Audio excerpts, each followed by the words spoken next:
Put my. All right. You ready to go right now? Yep. All right. Cool. All right. Hello. This is another episode of the Mental Threads podcast. I'm here with my guest, OG Blak. Yo. What up? What's going on? Peace. Yeah, a whole lot of peace here. We've been meaning to do this episode for a minute and everything. I've been hearing a lot of his music and everything.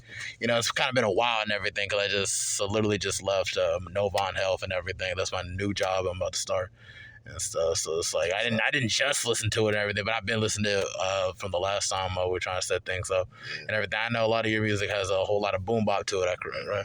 Yep, correct. Yeah, a lot of boom bap, a lot of real hip hop, real rap. I call it reality rap, educated street rap. You know what I'm saying? So yeah. Yeah, that's a good genre. At least, like, you know, like, exactly what yourself is. And there's a lot of cats out here who don't have an idea of, like, what message they want to put out. They just kind of want to blend in with whatever and everything. I understand you're not one to type to blend in and stuff of that nature, right? Absolutely not. Yeah, I definitely got my own identity. Originality is a real important thing in my book. Originality, creativity, like that's number one in my book. So I definitely, follow my own wave. I don't follow the wave. I create my own. You know what I'm saying? And that's how we do it. You know what I mean? Yeah, that's the way to do it and everything, man. You know, it's just like, especially for Charlotte artists as a whole and everything, we got to find our own way as a whole. We can't just be on like whatever Atlanta's doing or whatever West Coast is doing, whatever New York or down south is doing, like Louisiana or Miami. We got to be on our own little wave and stuff of that nature. I know, like, for instance, like, the Baby is kind of like, I don't want to like speak on what his career is and everything, but he has pushed the floodgates open for like a little bit, but it seems like things are kind of cooling up a little bit now. I don't know why he's being blackballed to a degree, but I mean, he claims he's being blackballed. Some people say it the other way, but I don't know. What's your stance on that? I think it might be a little bit of blackballing going on. But as long as you make good music, I think he'll be able to bounce back. He's a real talented artist. He's a hard worker, most importantly. So you just keep working. Eventually, a lot of this shit with the trends. You know what I mean? Like it's real trendy. You know what I mean? So everything that they blackballing him for, they'll forget about it eventually, and he'll be alright. He'll be good. Yeah, no, most definitely, man. I just hope he bounces back, as best as possible and stuff of that nature. He was really becoming one of those main figureheads of the 2020s and stuff of that nature. I know he was really, really hot 2019. I was really hoping he was going to carry that momentum for a couple years going forward and everything. Some people say a lot of his music is like repetitive. Some people say the other thing, but who knows, whatever it is. I mess with dude's work ethic. That's just about it. I might not listen to every single song and everything, but it's like, as long as you're doing good as a chart artist, like, I'm rooting for you and stuff of that nature. But I know, like, in regards to like songs like that, which is probably heavy with the whole with a lot of the mainstream stuff. I'm not saying the Baby's mainstream by no degree anything, but it's like you wouldn't really say yourself as like a mainstream type rapper, correct? Nah, I wouldn't consider myself mainstream. I wouldn't necessarily consider myself underground either. Mainstream just means you popular, you have a popular fan base. So I don't have that currently. So yeah, I wouldn't classify as mainstream. But my style of music can go mainstream. Like, it's just a matter of continuing to work. Like you said, that work ethic is everything. You continue to put in the work and you get the budget to really push your music in front of a large group of people. Regardless of what style of music you make, it can become mainstream. You know what I mean? So, yeah. Yeah, most definitely. But in terms of like your goals on moving forward, you ain't got to reveal too much, because you ain't let people know your whole move. But it's like, in terms of just like, where you're trying to take this music thing, would you say you'd be more heavily like heavily getting like a lot of your profits and success off just like, touring and like just concerts and everything? Or you're just trying to go through like sales and streaming? Like where's your area? Or is it just trying to hit both? Yeah, definitely both. But the main thing would definitely be shows, touring. That's where all the money is at. Nobody really make money off record sales and streams these days. It's not really set up for you to make money. There's no records, no CDs or anything. So people is not selling records. Everything is based off streaming or whatnot. So people really get their money from touring, shows, and merch, and getting active, utilizing your social media to put you in different situations, create new opportunities for yourself. So that's my main focus right now. You know what I mean? It's just creating new opportunities, building a huge platform, so when I do shows, I can have that leverage, to really get that bag and run it up. You know what I'm saying? Yeah, you could definitely pull it through, man. I've been hearing a lot of your work. Granted, off the top of my head, I can't really remember like each title of things and everything, but like listening to your flow and stuff of that nature, it sounds like something that I feel like you could really like work with a whole lot of TDE type, you know, what I'm saying? So, but I feel like there's a sense of Big Crit. Are you say like you're influenced by people like Big Boy and Big Crit by a certain degree? Yeah, absolutely. I love Big Crit, the whole TDE camp.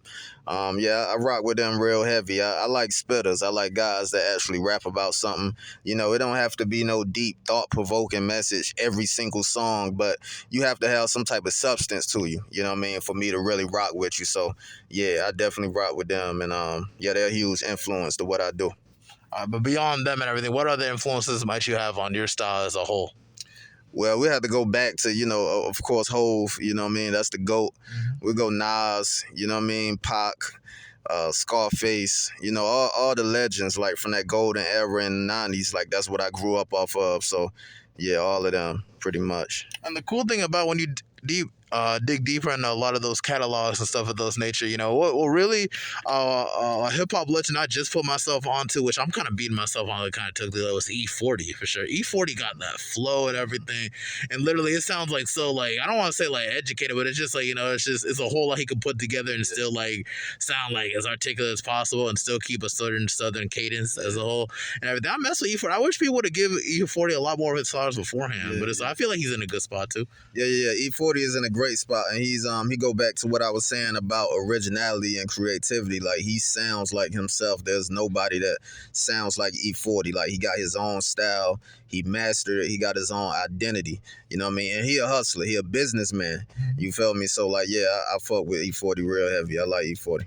Yeah, sure. One song like I started from like E40 is the one he did with I think it's called "Stand on That" with T.I. and Joyner Lucas and everything. I was hearing like, I don't be really noticing. I didn't think people like from the '90s could be actually keep up with a lot of like new cats, and these aren't even new cats. You know, Joyner Lucas is in his own lane and everything, and then there's T.I., who of course like he's always solidified no matter what.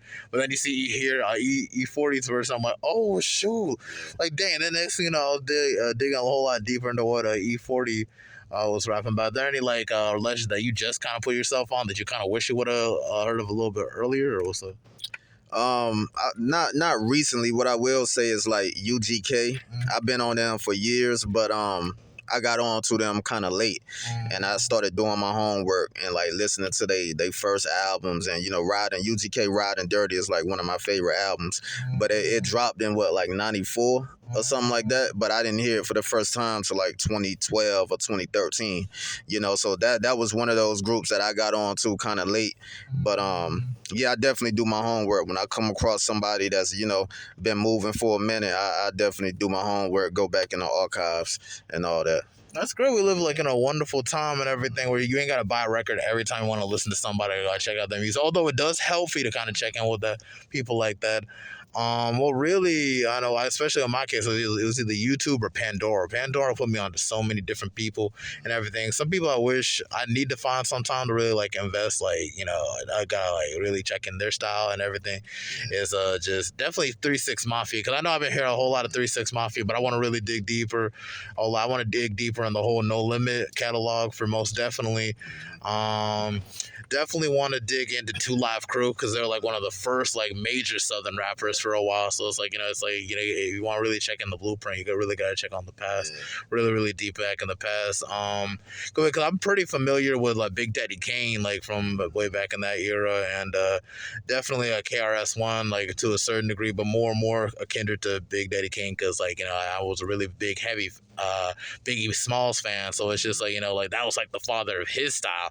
So it's like it always, you got to go deeper with the roots. So what are some like really back in the day type of rappers that you feel like either you need to check in more, or that you already have pretty much got familiar with in the past? Yeah, I mean, I pretty much got familiar with most of them. You know, Wu-Tang. We can even go back to Kane and Rakim. Definitely gotta get Rakim. You're not get kicking with Rakim, you're not gonna get far, man. You got to. Yeah, I actually seen Rakim live a few years ago. I had took my pops for a Father's Day gift. That's good. To see Rakim, Eric B and Rakim, dope show. I mean, for him to have been doing it since the 80s and to still get on that stage and still have it, like the whole aura, like everything, and his mic, his breath control, like all of that was like inspirational to me as an artist coming up, you know what I mean? So yeah, definitely, man, all the legends, like I always go out my way to tap in. You know, you got Cool G Rap. I mean, you can go on and on. Like I just go out my way to tap in because it's a lot of great music that really set the blueprint for what we doing today. You know what I'm saying? Especially for them to come up in an era where you really had to create like something completely new and then keep that wave going for like decades and everything. People really don't appreciate like what these people have done. Like case in point, I know DJ Academics is really referred to a lot of these cats as being as dusty or whatever, kind of throwing like a little bit of negativity their way. I mean, whatever. LL Cool J had a whole lot to say about that, not directly to DJ Academic, but just to the mindset as a whole. In regards to just not respecting that era. Do you feel like a lot of people, like in this time of era, don't really respect the past eras as much as they need to? If so, how would you describe that? And also, like, what's your stance in regards to DJ Academics' reflection on the past rappers and the past generations? Well, Academics represent a group that really feels like he speaks for a group that really feels like that about the older generation. I don't necessarily agree with it, but it is a double-edged sword because a lot of the younger generation feel like the older generation don't respect them. So they like, well, if you don't respect us, then we're not going to respect you. So it's kind of like a my generation versus your generation type thing. Me, I'm kind of in the middle. Ain't necessarily the young generation, but obviously I'm not, wasn't rapping in the 80s and all that. But Middle child with it. Yeah. I'm kind of like in the middle, but I understand both sides, but I definitely I'm a firm believer in respecting those that paved the way. You know what I'm saying? But at the same time, those that paved the way got to respect what we doing as well. And I think a large group of them do respect everything that we doing, and those who really hold the code of ethics in high regards. I think they respect the artists that really do this for a real reason. So my thing is, if you doing what you supposed to do and you doing it from a pure place, then you ain't really got time to be hating on nobody, whether it's the old generation, young generation. Like if you doing you, it don't really matter. You can show love to who show love to you and just keep it pushing from there. You know what I'm saying?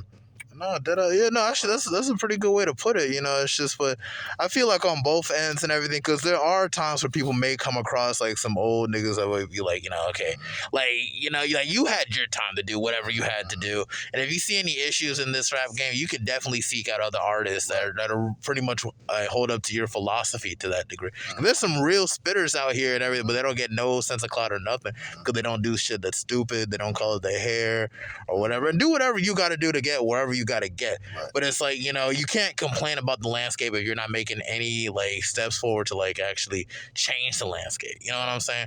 And that was always my issue in regards to how Joe Budden was literally how Joe Budden was kind of handling. I feel like I understand Joe to the various degree. Okay, you might not mess with how things are. And he's a real spitter, for real. You can't sleep on Joe Budden as a spitter.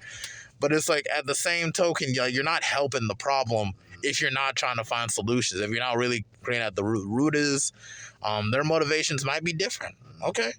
But it's seek out those that actually align with your philosophy. Actually build a label, some type of artist development. There are people who are good spitters but can't really perform.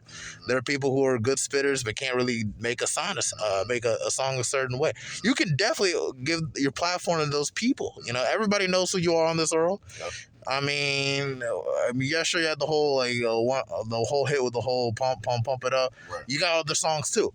But at the same token, you can still, that doesn't make any excuse that you can't just open your platform for other people. You know what I'm saying? I feel like it's just for you to just sit and hate, it's so lazy and not, right. Productive. You know what I'm saying? That's very counterproductive to my degree. So that's just my stance on that. Do whatever you want, but if you're not helping the problem, then you're just part of it. That's just kind of how I see it and everything. But let's go deeper and to you and what motivates you to get into this music thing. How you grew up about. I know you said that you're from Kinston and everything. Can you really go into details in regards to what Kinston as an environment has taught you and the lessons that you've learned on the way in this path of this whole music thing? Yeah. So coming up, my dad was a real huge my dad was a real huge hip hop head. So I got it kind of honest. I always heard a lot of rap music. Like I said, all the legends. Like I grew up hearing it as a young child, like 5, 6 years old. I was hearing all of this. So I started picking up the pen when I was like 10 or 11. A lot of my older cousins, they was rapping it too. So they was like a huge inspiration, or early influence, because I was around them, and everybody want to do what they big cousins is doing and stuff like that. So growing up in Kinston, like the environment, like, just rapping, like battle rapping, like we used to, it was real competitive, you know what I'm saying? Like, so I grew up with that as like 13, 14 years old. Like I used to battle at school. I played basketball on the team. We used to battle in practice and after school and after the games, all that. Like we was always going back and forth, you know what I mean? So like I always honed that, like just kind of worked and honed on my craft and just kept going at it, you know what I mean? So like my motivation is just doing it because I love to do it, you feel me? So it's just like continue to, like I said, do what you do from a pure place. Like I have a purpose, I have a gift, and I know that I can make an impact with my words, you know what I mean? So like that's like my main motivation right there. Oh, that's cool. So it's like Kinston has kind of like a heavy battle rap scene, in a sense, or they just like Yeah, just here. they did back then. I mean, it wasn't like a huge battle rap scene, but like, Kinston is real small. You know what I mean? We just had one high school on inside of the city limits. So like we was real heavy on bars, like spitters, you know what I'm saying? This is when Kiss and Beanie Siegel and Hove and not like, this is when they was really going back and forth. So like we was real heavy on that. That's what we did. We went back and forth. You know what I mean? So yeah. Okay, that's cool. That's a good way to like, kind of get into this whole thing. It's just like, because like at least at your roots, it's like there's a sense of just like of a discipline, and sense that you got to be on top of your game if you really want to get by in this. So I feel that could really carry you very, very far and stuff. But I know, like, in regards to Kinston, I don't know really how far it is from Shaw. How far it is from Shaw? It's 4 hours, about 3.5. Yeah. Okay, that seems pretty much pretty close to maybe it's on the western or like eastern. I'm thinking eastern. All right, so it's like maybe closer to where Durham and Greensboro is, a little bit closer. It's like an hour and a half past Raleigh. Okay. So like going towards Raleigh, you just gonna keep straight through for like another hour and a half, 2 hours, and you'll run right into it.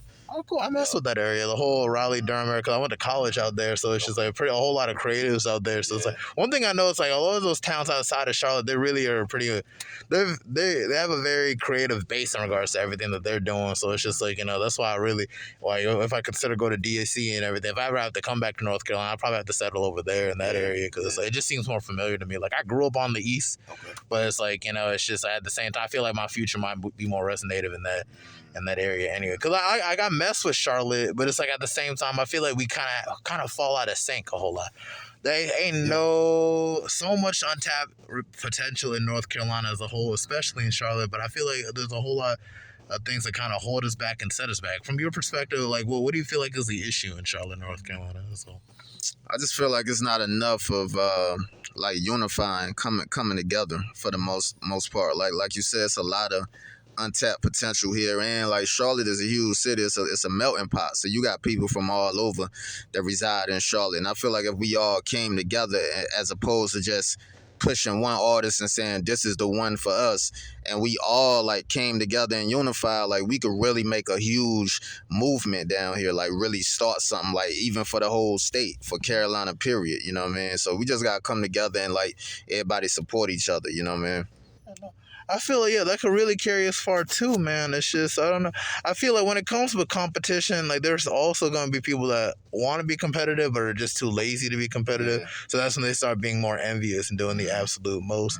I ain't been the type to really get in somebody's way if they're doing something positive in their life, whether it be in the music thing, basketball, whatever you do that pushes you to move forward. Do it, because like we're trapped in this country, man. It's just like the system is really set for us to fail no matter what.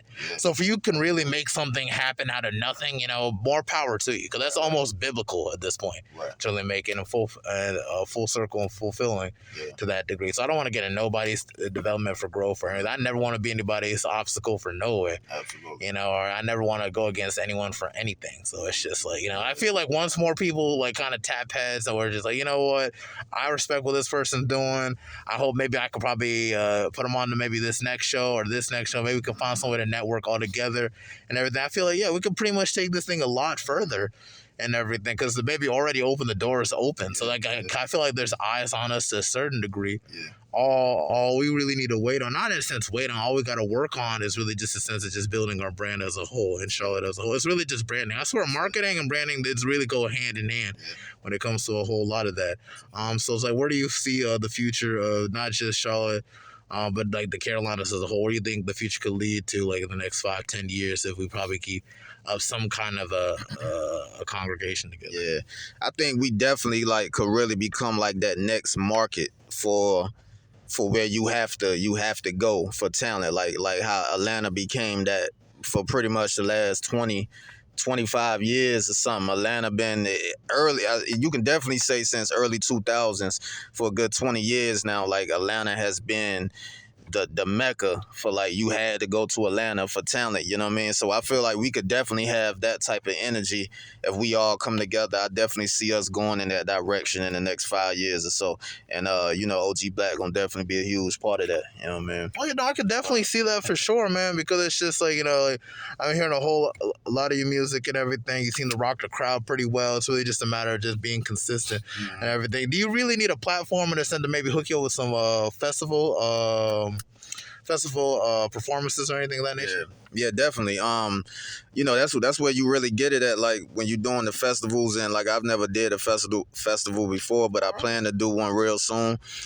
But that definitely take my platform to the next level. You know what I'm saying? Doing festivals, doing more shows, and just continuing to market and brand it and everything. Like, yeah, it's definitely gonna take things to the next level. For sure. Cool. Cause there's these two people I know. There's two pages I know.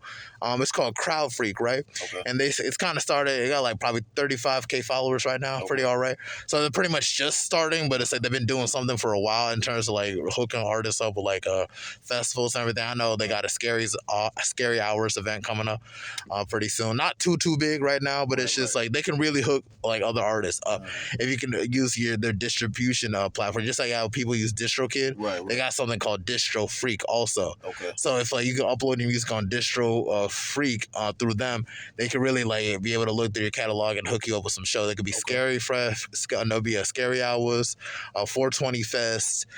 They got another one called Backwoods and Backfire. What's it called?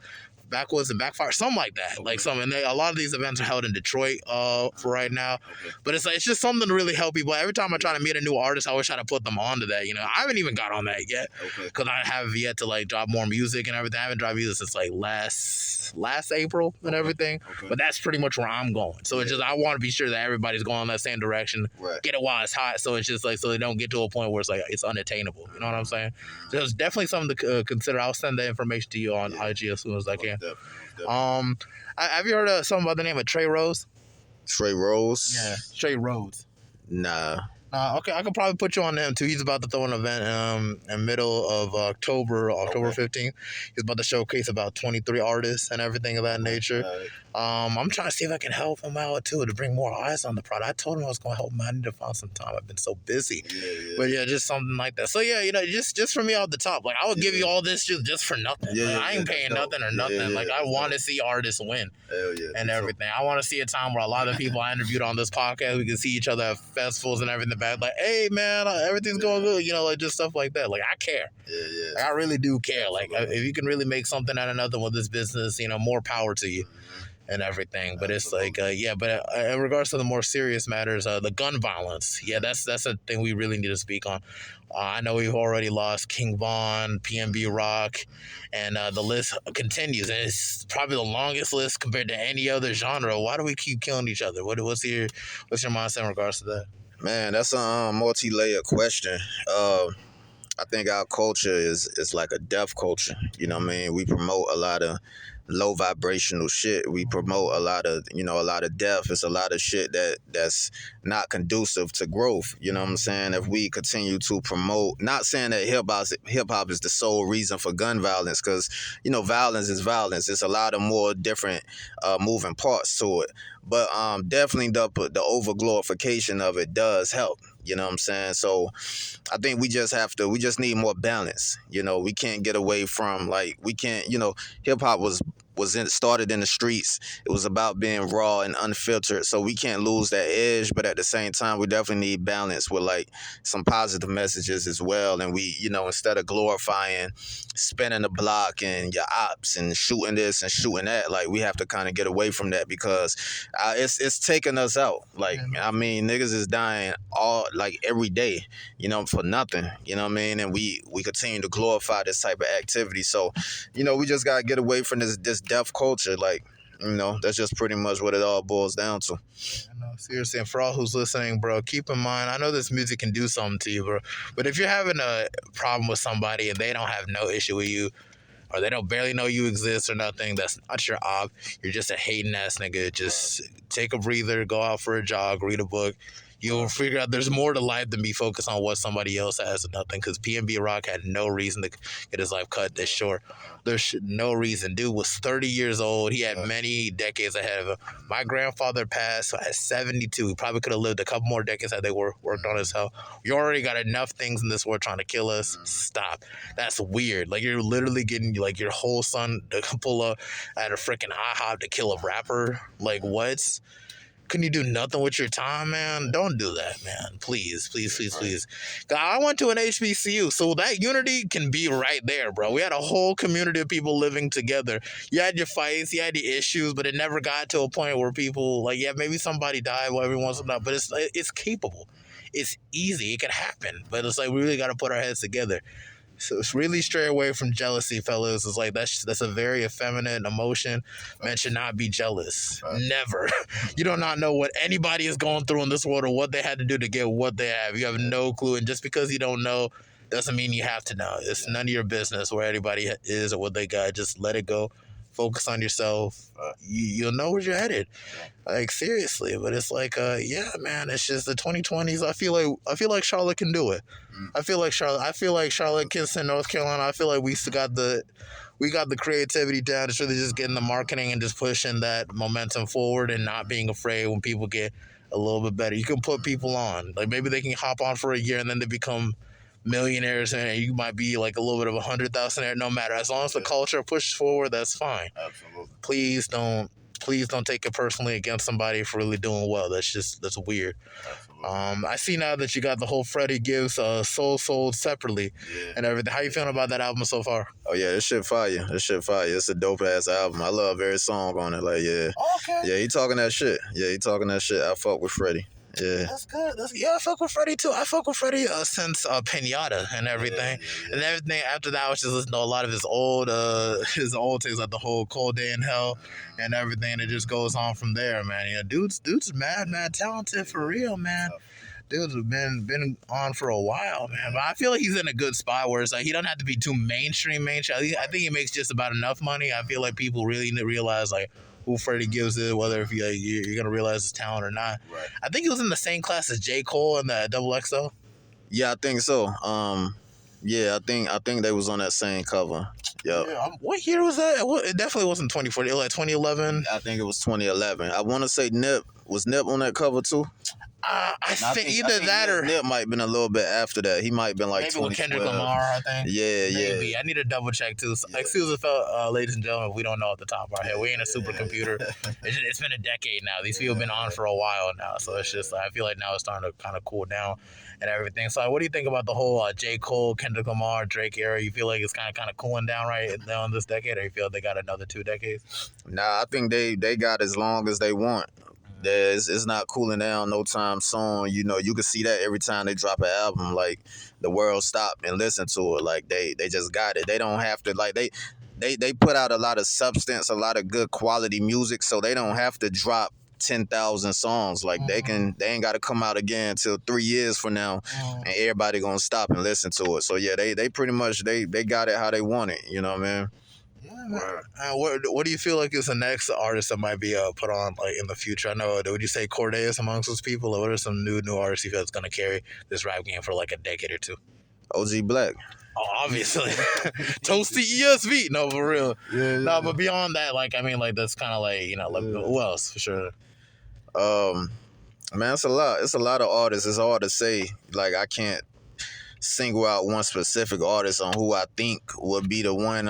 It's a lot of talent out here, and I feel like we could really take it, wherever we want to take it. If you want to go mainstream, I feel like you can go mainstream. It's just a matter of what you want from this shit. You know what I mean? So it's a lot of talent. It can be anybody. Oh yeah, no, for instance, for real, and everything. So, I know. Hold on a second. This is pause. All right, cool. Yeah, I know. I know it could be a bit of a wilderness, a little bit of a jungle in this rap game right now. Trying to make it through, but at least we got like our roots. I know you mentioned like your father and his influence. You want to go deeper in like the relationship you and your father have, and like how much it influenced you, not just in music, but just in life in general. Yeah. Me and Pops got a real strong relationship, a great relationship. Me and my mom and my Pops, but my Pops was real heavy on hip hop, so that really kind of got me into it.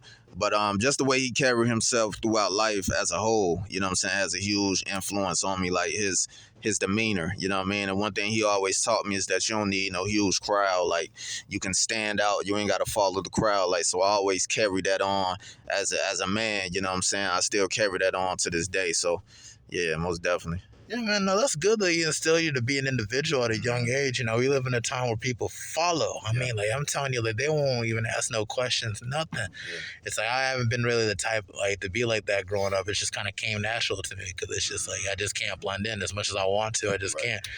But it's just, like, I find it kind of just weird that there are actually people out there who, like, believe anything, push anything, if it means, like, to follow or just to feel like secure in themselves, but it's just like you really got to be secure in yourself in that way and everything. But I feel like those that really think for themselves will really carry it a little bit further. Those become the leaders in society, the pillars in society for sure, and everything. It's just all right. So it's just so what are some cities that you got on your bucket list in terms of like performing and everything? Would you say like Las Vegas, New Orleans, or any of those cities might be on your bucket list? Yeah, I would say everywhere, but definitely like I definitely want to go to New York. I definitely want to perform in front of New York because that's the mecca of hip hop. And I grew up listening to a lot of New York rappers, a lot of East Coast rappers. Philly, that's another area that I'm real big on.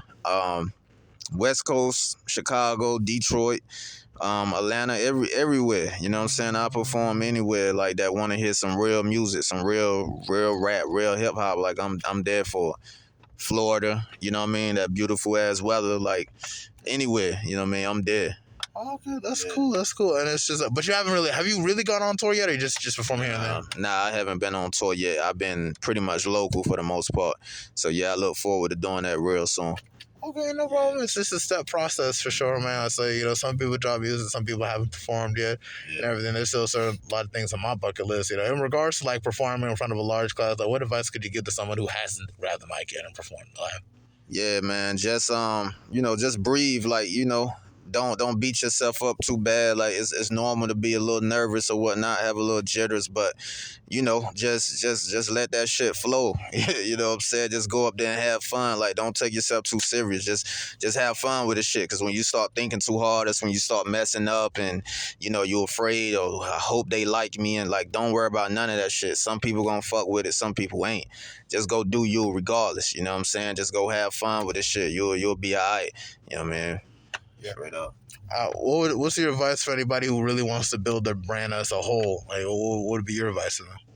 Well, first off, just find out who you are. Like, you got to have an identity. You know what I'm saying? Know what you are. Like, if you're not a rapper that's into materialistics, right? Then you wouldn't want to put on a bunch of jewelry and try to pretend like you that rapper. Like, no, stick to who you are. Like, if you're a backpacker or if you are into jewelry or if you into the women, whatever it is, find out who you are and then market that. Like, it's a market for everything because it's somebody out there for everybody. So regardless of what you do, or if you think it's weird or whatever, if you like to sit in a tree and hug a tree all day, it's tree huggers out here. Like, that's a real community. You know what I'm saying? So whatever it is that you want to do, whoever you are, like, just market yourself. Be yourself. Be pure with it.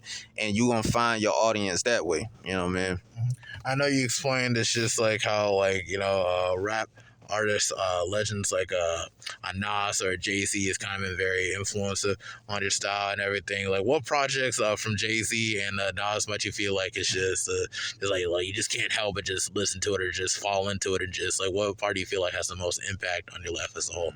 Well, it's a few of them. From Hove, it would definitely be Reasonable Doubt, one of my favorite, but the Blueprint and the Blak album, because those when I was a teen when they came out, so those like hit me the heaviest. And with Nas, it will probably be It Was Written and Stillmatic. Those probably like the main albums, like that's like a real pivotal piece in my whole repertoire. Like I can go to those albums. I was just listening to the Blak album like a couple days ago. Like I can go to those albums and listen to it any time in my life, any time period in my life. I can listen to it, play it from beginning to end like I never heard it before. You know what I mean? Yeah, no, seriously, they're definitely the blueprint and everything. I know, like Jay-Z on more like the business side, and Nas more like the lyrical end of it. Like, they're both very lyrical in themselves and everything. My project that I really like messing with Nas, 'cause I used to listen to Nas heavy like in high school. I know a lot of people were like into other things and everything, but Nas is just like, just the way Nas came in with the whole Illmatic, and then followed up with like It Was Written, and then the Stillmatics here, and then Hip Hop Is Dead over here and everything. I feel like Illmatic has a different like feel for me, because I feel like that was like his first project. Like he already had a feeling of what he was, although it took a lot of years to kind of put it out, and he was really, really young and everything. You can really just hear like what his philosophies was and how it was broken down and just his style. I feel like Nas is so crucial, because like you really want to become like a real like good like artist and everything, and in the terms of really like expressing yourself. I feel like Nas is definitely the one to check in with, and stuff of that nature. Jay-Z, I feel like my favorite Jay-Z project personally is gonna be 444. Okay. Because it's just like, I feel like it came out in a time where he was much older and everything. He was going through a whole lot of stuff. It could just kind of show the type of longevity in this music thing that I really, really appreciate on his end. Because it's like at that time, like I wasn't like some middle-aged like dude, like a famous dude, businessman dude, but I can relate on the sense of just like, like I feel like we're all kind of trapped to a certain degree as black men in this America, where I feel like we can do a couple slip-ups here and there, but when we're transitioning between different stages, it comes with a lot of growing pains. And I feel like that's what he expressed within his project. So that's what I really, really loved about it. So it's just like, you gotta love it and everything. I know you explained even Tupac was one of the other ones. Like, what other Tupac? Well, I know you can go for days talking about Tupac. What Tupac project speaks to you the most? Me Against the World. That's one of my favorite albums of all time. But that's definitely my favorite Pac album. Like the whole message behind Me Against the World, like you said, as a black man, sometimes we feel that way. Like we feel like our back is against the wall. We feel like, it's us against the world, and we have that chip on my shoulder. So his energy on that album, like, definitely speak to me real heavy. That's another one I could listen to at any time in my life from beginning to end. Like it's one of my favorite albums. Seriously, and he had that one drop when he was put in jail, right? Yeah.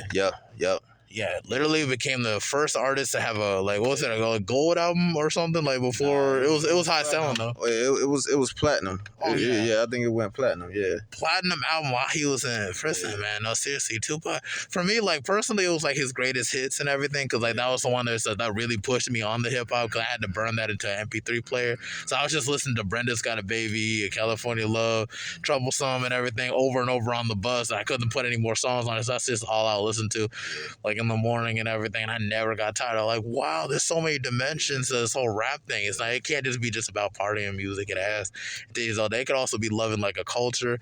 It could also be bringing honor to your mother. It could also be trying to express other people's stories and everything. So I feel like Tupac, for him to master all of that at such a young age. Dude died at 25. I'm 24 years old, still trying to make this rap thing push. And it's like, I think about stuff like that. It's like, wow, like dude can really do it all, and then stretch within acting and stuff of that nature. Beyond music, what are some other things that you might be interested? Might you be interested in, like maybe going to acting or maybe starting your own business and stuff? Yeah, definitely. A lot of businesses, a lot of stocks, trading options, things of that nature. Working on launching a clothing business. And I thought about some acting too. I got some acting skills with me, so yeah, them opportunities, I'm gonna create those opportunities, and we're gonna have fun with it. But definitely, man, just working, like continue to hustle and do good business, you know what I'm saying? Because you know how it go. We gotta eat. You feel me? And I'm not waiting on a rap check to eat. So yeah, we're just gonna keep doing business, keep doing good business, and creating more opportunities and evolving and building from there. You know what I'm saying? I feel like in order to step in that, especially with acting, I got my whole email set up for acting roles and everything. I still get like a mail like for opportunities like to this day, and I haven't really done anything yet because I want to wait until I really get some money saved up before going that direction and stuff. And I want to get some other things on building my brand, maybe doing another couple more photo shoots first. It's like, it's never bad to have a bucket list. But sometimes the first step is really just setting something up. It could be something as dumb as just an email. Maybe you might not respond, but at least setting that up, like that's a good way. Like okay, there's something coming through. Okay, all I got to do is just show up on this Zoom call. Right. All I got to do is like pay this much money, like a month or whatever, and then like really budget yourself in that direction. So it's like it's very much possible for anybody that wants to go into stuff of that nature, for sure, and everything. Is there anything that you think about maybe like on a philanthropic side of the thing? You think about maybe probably like establishing like a recreational center or something like that? Yeah, that's definitely. It's funny you asked that. That's definitely something that me and my woman talk about all the time, like creating a community center. Yeah. I have a strong history with giving back. You know what I'm saying? We used to give back to the homeless, and we used to do a coat drive every year. Did coat drives, school supply drives. We did shoe drives. We did a lot of giving back. So it's definitely something I look forward into getting back into, and actually creating a home for those to come to. A community center or a rec center for the kids, for the youth. You know what I mean? So definitely. Most definitely. Oh yeah, most definitely. Do you feel like this could probably help counter a lot of the negativity that we have within the Black community for sure? Because I feel like making a little bit of a recreational center, maybe like a movie theater, just like some Black-owned businesses as a whole. Like I had to work like under Compare Foods, like not too far just up the street, bro. I had to deal with a whole lot of discrimination and some of that nature. So that pushes me to go into business. And so maybe I could build a whole lot of businesses so we could be able to at least, stand in a place where it's like, okay, like I can just be here and never have to worry about some people discriminating against me or being racist towards me and stuff of that nature. Do you feel like Black-owned business? Do you feel like Charlotte could actually go that destination, also be a hospice for Black-owned businesses too? Yeah, I think it's moving in that direction. It's a lot of well, I ain't gonna say a whole lot, but it is a good little bit of black owned businesses in this area, and I think it's definitely continuing to grow. You know what I'm saying? And I think that'll definitely help curb a lot of the gun violence in the community, because we can show them that they do have options. You know what I mean? It's not just rap or be an athlete. So if you don't know how to rap, if you're not a ball player, then you just have to be in the streets. Like, no, you can have a construction business, you can have a clothing business, you can have a boutique. It's so many different options. You know what I mean? So I think us continuing to create Black businesses and continue to help each other grow, that'll definitely help expand the horizons amongst our youth, so they can know that they have those options and they have those resources that they can reach out to. You know what I mean? Oh yeah, surely. I understand.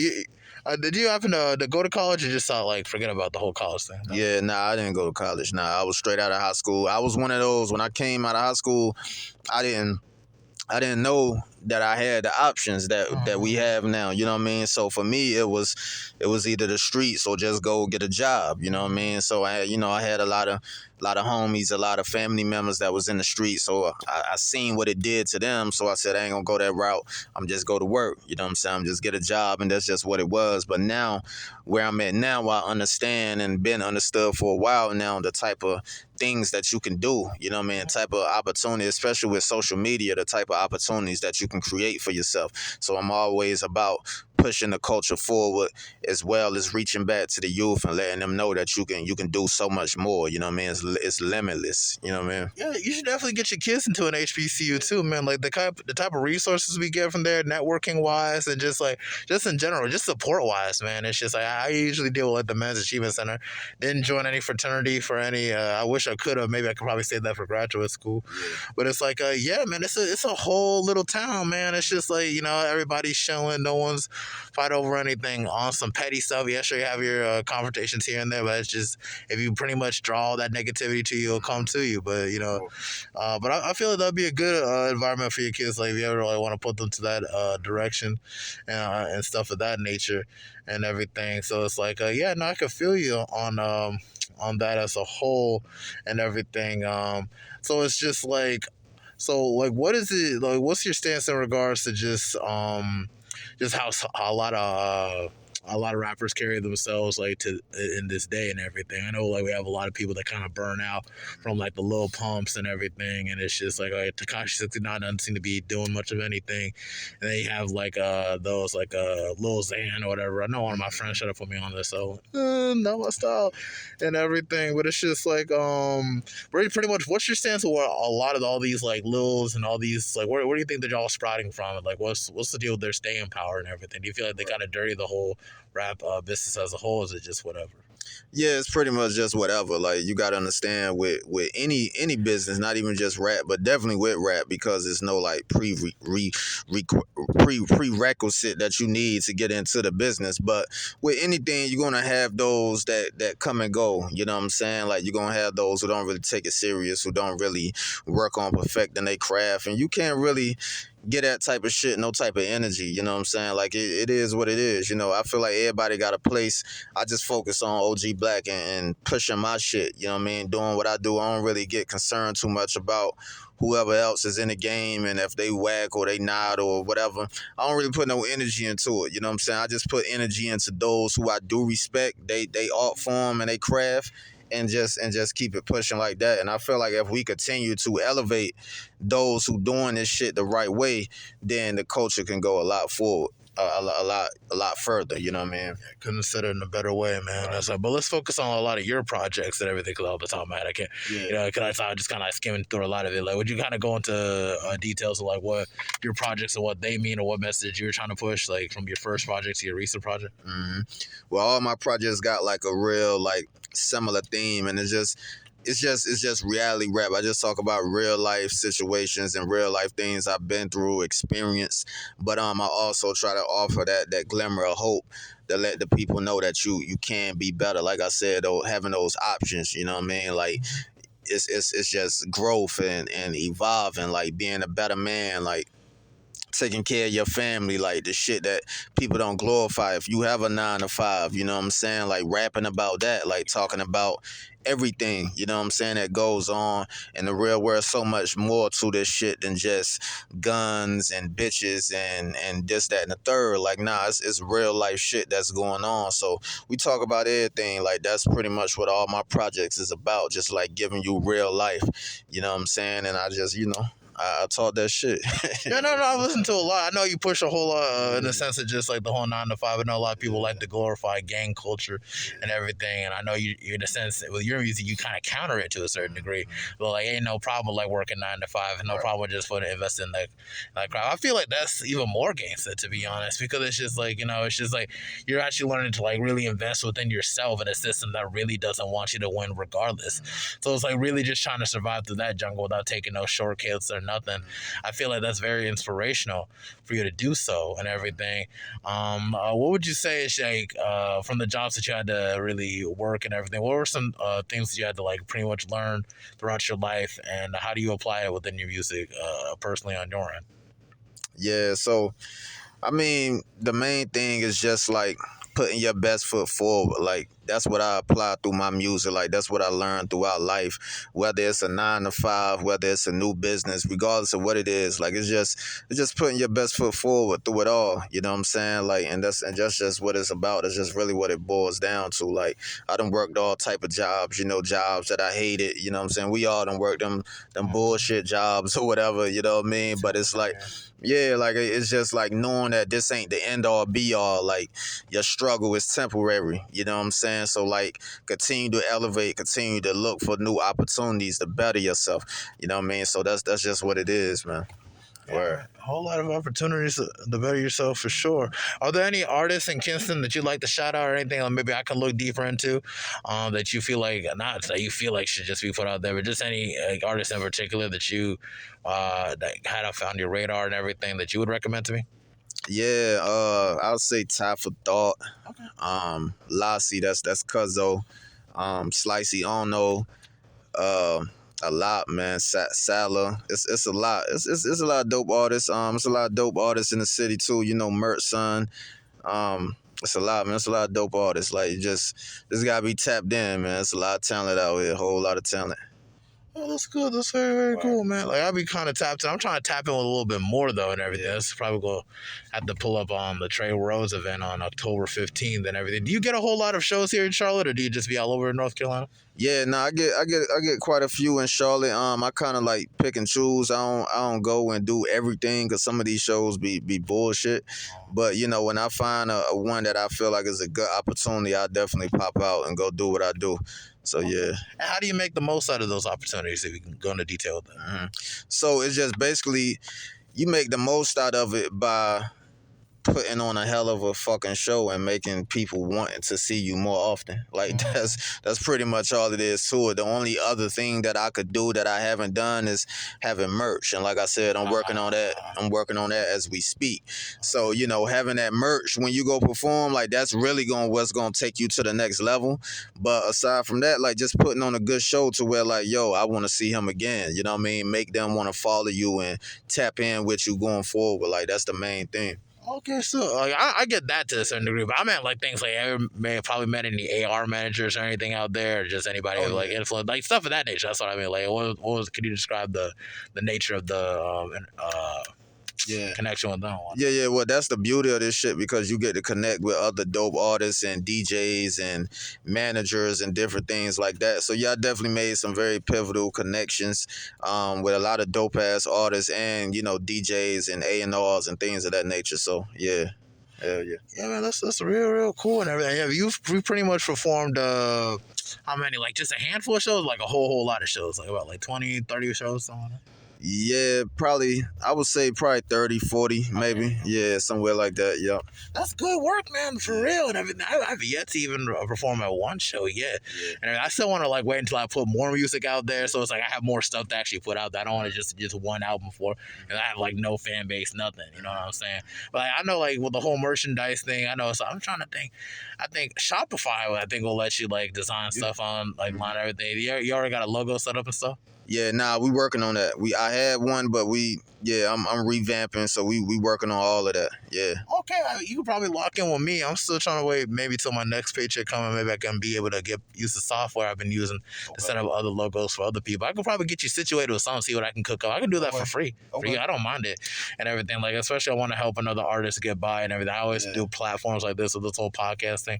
You're the 108th episode. I don't know if I said that earlier and everything. So it's just like just stuff of that nature. For y'all to really take time y'all did to really hop on me, I definitely wanted to at least like repay y'all back over time. But whether it means like trying to work hard to get the brand out there for the Mental Threads podcast, so it's like other people can actually hear and what y'all got to say, or if you have a feel for y'all mindset and everything. I know you've done interviews like this before, right? Yeah, absolutely. Yeah, I've done quite a few interviews. Yep. Okay, that's cool. No problem. I can definitely get you locked in with the whole merchandise thing, or at least setting up like some kind of logo. We can pretty much get locked into some degree. I can probably see what I can cook up or what I can do and stuff of that nature. Now we're networking just like that for real and everything. So it's like I feel like we pretty much spoke about a whole lot of things, but it's like, you know, I still want to try to stretch out to like the hour. We're still like 8 minutes away from an hour. I don't want to make it seem like I'm just trying to push a whole lot of stuff and everything. It's just like just trying to give everybody the same respect. Don't want to be like, well, this dude got to be on for like 30 minutes and this dude got like an hour or stuff of that nature, you know. But it's like I mean, describe like family life as a whole, you know, like trying to make it in this game but still like, you know, having children. You know, I always think that maybe that kind of hold people back and everything. You know, I still want to try to work to get a certain level of success before even starting my own family in my regard. So it's like, you know, explain like how you managing that altogether. Yeah, man, it's been a hell of a process. One thing I could say, I have a real strong support system, so that's been very helpful. With my woman and my kids, like they very supportive of everything I do. So yeah, man, it's been dope. Like just the main thing is just finding that balance. And you know, I keep them in tune with everything I'm doing, so they don't ever feel like they missing out. You know what I mean, per se. But yeah, man, just keeping that balance going and just keeping them involved. Like that's the main thing. You know what I mean? So like you just keep that in mind. Like when you get your own family, like you're gonna have your moments where you just gotta have. The main thing is just having a woman that's supportive, that support what you do. You know what I mean? Because it's gonna be moments where you're gonna be out. You know what I'm saying? And she gonna have to be understanding and know what it takes. You feel me? So as long as you got that support system and you, like I said, you keep that happy medium and find that balance, it'll be good. Oh, cool. That's one. And you know your woman since like high school. Your high school sweetheart, so you just got married like later on in life. Yeah, I knew her since high school. We wasn't high school sweethearts though. Yeah, but we got together later on, and we've been together for some time now. So yeah, hell yeah. Those be the most wholesome relationships for sure. Like when you start out as friends for a while and they just like, oh yeah, and they just see different dimensions of each other and stuff of that nature. I feel that's wonderful that you got that support system with you for sure and everything. It's always good to have a good support system. You're not necessarily like signed to any like independent or label, are you? Or you're just entirely independent on your own? Yeah. I'm entirely on my own. I'm not with no label at the moment.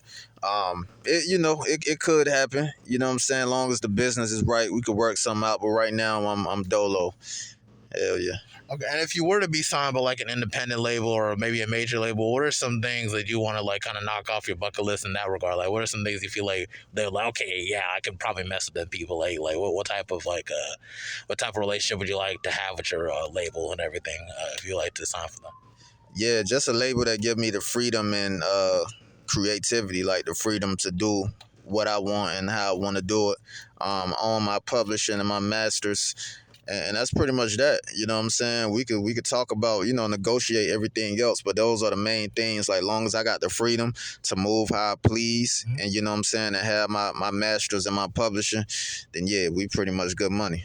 Yeah, go into detail about mastering one's publishing and everything, because it's like I know it's like I feel that's something I didn't really get familiar with until I got older with the whole thing. I thought people just rapped and like they kept it because they made it. Like the thing that people can make money off like your art and they can like own it. That's mad wild. Can you go into detail like how people get switched up in situations like that? Man, that's a whole nother conversation. Like that shit go deep. Like you just give a pretty straightforward answer.